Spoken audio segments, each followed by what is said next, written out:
Perpetual darkness lingered at the top of the world.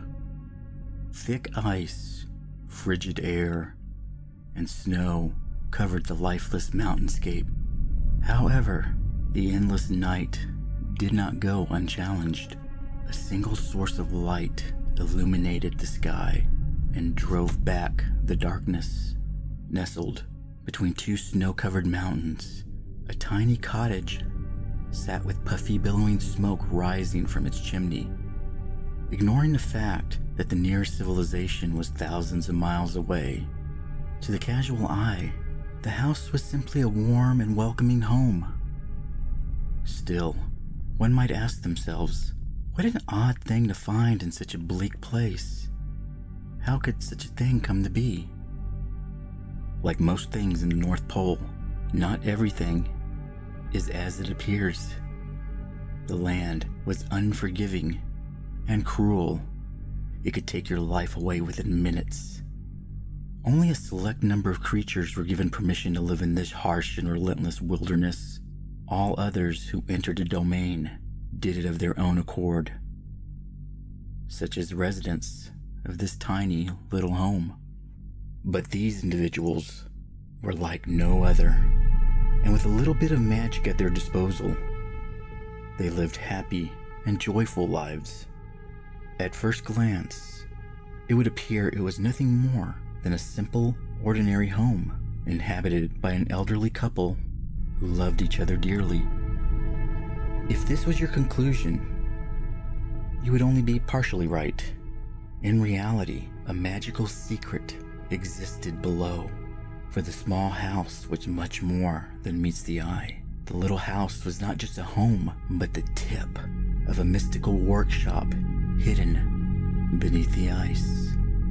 For centuries, children around the world found joy from the efforts of the hidden workshop. All year around, tiny magical hands toiled and labored to create toys and playthings for all the good children of the world.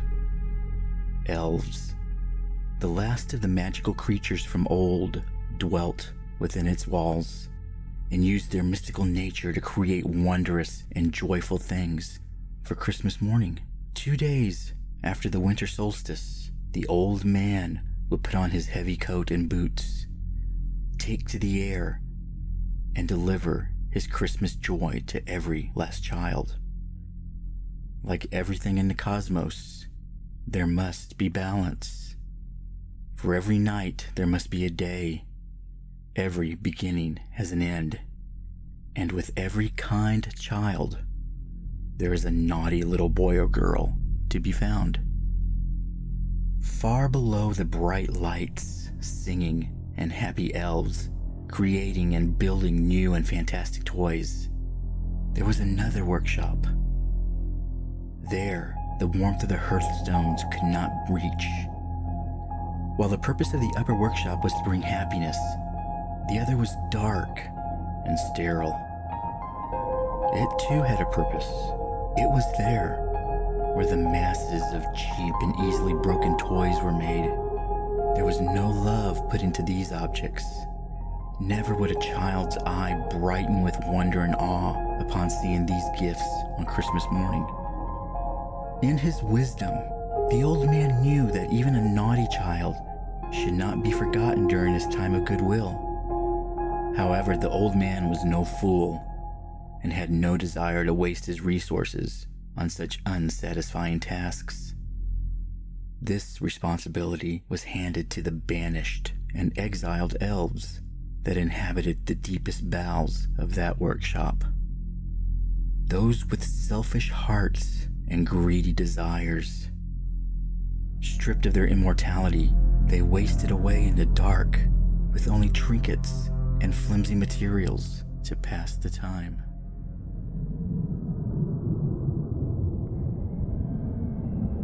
Egraita sat in the poorly lit corner of a tattered workbench. His focus was entirely devoted to the old and worn piece of brass in his hands. The clangs of his hammer hitting metal rang out and echoed through the dark halls and passageways. He pounded the brass sheet relentlessly until the metal slowly began to surrender its shape and bend to Egra's will and design. Suddenly, the hammer flew out of the mad elf's grasp. He examined his limp hand, trying to will it back into his control. Fury filled his heart as he watched the necrotic flesh slough off his bony hand. He didn't have much time. His other hand was weak, but still capable of grasp. He reached into his toolbox and removed a long, warped nail and stabbed it into the back of his paralyzed hand. He pushed on the nail head until its tip broke through the skin and emerged through his palm. Immediately, the pain surged and shot up his arm. The thick and rigid tendons loosened within his hand, giving him temporary use of his digits once again. The elf picked up his hammer and resumed molding the shape of the brass plate. With each impact upon the brass, he poured his rage into his creation. How ironic that the product of his tireless work was meant for the ones he hated the most. His deteriorating body was fast fading. He possessed just enough magic to fuel the curse he would cast upon the object. When finished, his gift would be placed within the other junk toys and cheap trinkets. It would make its way to them and find a child on Christmas morning. The curse will take hold and slowly begin tearing apart their lives. It will channel their essence back to him and reignite his immortality. The object would pass from one child, then to another, century after century. He had just enough magic left to evoke this curse. Egra had once lived and worked above. Like any other elf before him, he loved nothing more to do than to create beautiful and wondrous toys and gizmos. However, in his heart, he wished that he could keep some of his creations for himself. One day, his eyes fell upon a beautiful music box his friend De La Hela had created. The music box was extraordinary, meant as a gift to a king's firstborn. It was magnificent, crafted from oak wood. It bore an elaborate gold design on each of its sides. When opened, a figurine of two children opening their gifts under a Christmas tree spun to a lovely melody. Egra Ita had never desired anything more in his entire life. It filled his heart with jealousy. He became resentful that this precious and rare treasure would go to an undeserving human infant. The little girl didn't deserve it. It should go to him, he thought. So under the cover of darkness, Egra slipped into the work area and took the music box. Unable to sleep and anxious to put the finishing touches on his prized creation, De La Hela decided to return to the workshop. To his surprise and shock, he caught the elf attempting to steal the special music box. De La Hela was enraged, for greed and thievery amongst elves were extremely offensive and not tolerated. Egra begged his friend not to report his transgression, but De La Hela was unmoved by the pleas and turned to tell the others of Egra's crime. Desperate, Egra did the only thing left for him to do.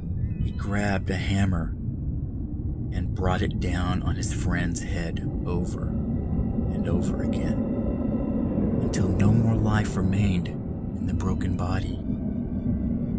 Despite his meticulous efforts to conceal his crime, he could not escape the sight and wisdom of the old man. Humiliated and dishonored, the elf was banished from the workshop, and his precious music box was taken from him and given to the little princess.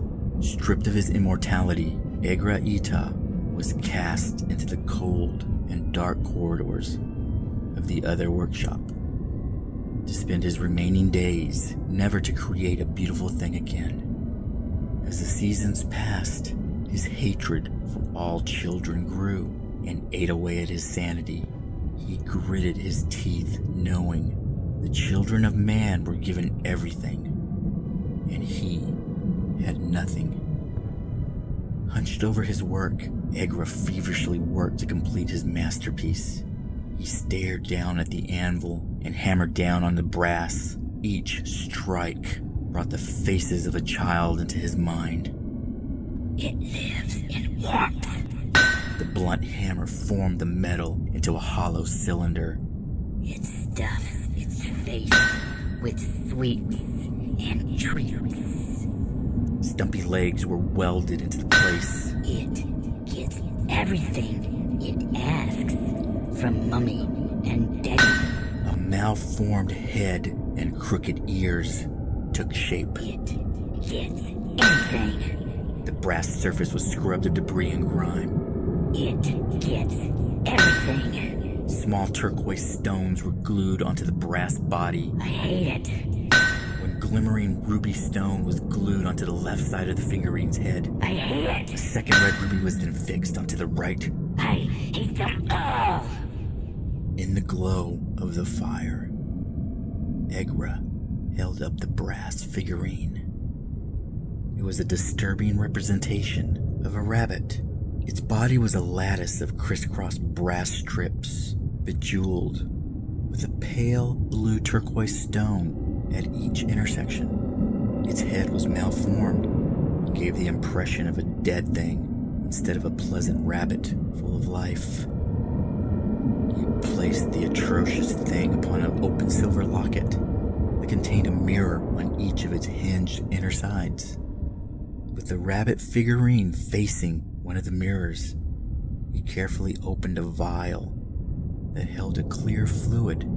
It was lymph from the elves. The lymph was the source of magic that flowed through their body, like that of blood from the second set of unique arteries. The magic lymph had its own circulatory system and heart. It was the vital system that gave the elves their magical abilities.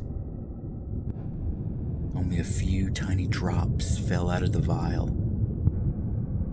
It splashed onto the figurine and mirrored locket, illuminating them with a golden glow. Killahawke closed his eyes and spoke the words of wormwood in his elven tongue. The clear liquid turned black and stained the surface of both the rabbit and the silver locket. The glow turned a deep purple, then slowly faded. Pleased with the outcome, he gently placed a cloth over the object to obscure it from sight, and ever so carefully placed it in a small box decorated with holiday cheer. Finished with his work, Killahawke turned to leave, pushing past the corpses of several elves hanging upside down from support beams of the other workshop. Their lifeless bodies drained completely of every drop of magical lymph from their slit throats. Killahawke's calculation had been correct. He had just enough magic to fuel the curse placed upon the object. The mad elf smiled and began to laugh. For the first time in a very long time, Killahawke's heart filled with anticipation at the approach of Christmas morning.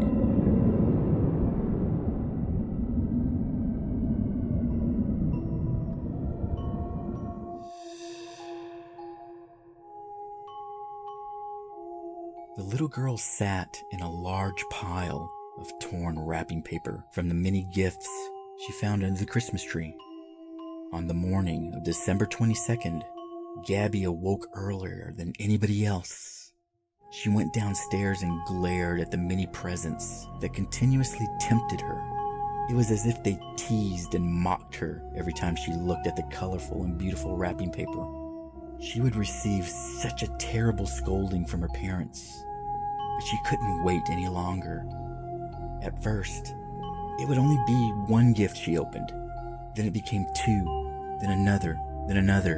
Before she knew it, all of her presents had been opened. Despite getting everything she asked for, the desire for more still was not satisfied. When Gabby stood, a small gift next to the base of the Christmas tree caught her eye. She could have sworn it had not been there before. The wrapping paper was worn and yellowed with age. Written in big words was a tag that said, "To Gabriella." It was like no other, and surely would have seen it before now. Puzzled, she removed the wrapping paper and found a box that contained a smaller sealed box and a scroll. She opened the scroll and read, "Congratulations, lucky one. You are the proud owner of Pepe the rabbit. Pepe loves you and will be your best friend in the whole world. Pepe is a friend like no other, and he will give you everything your heart desires. To be Pepe's friend, you must listen to him and never disobey the following instructions. Number 1, place Pepe on his locket, facing the mirror. Number 2, never look Pepe in the eyes. He is ever so bashful and only likes to be seen through your mirror. Number 3, you may ask Pepe anything 3 times. In 3 days, he will grant any and all you have asked of him. Number 4, never look Pepe in the eyes. It bears repeating. He doesn't like it and will be upset if you disobey this rule.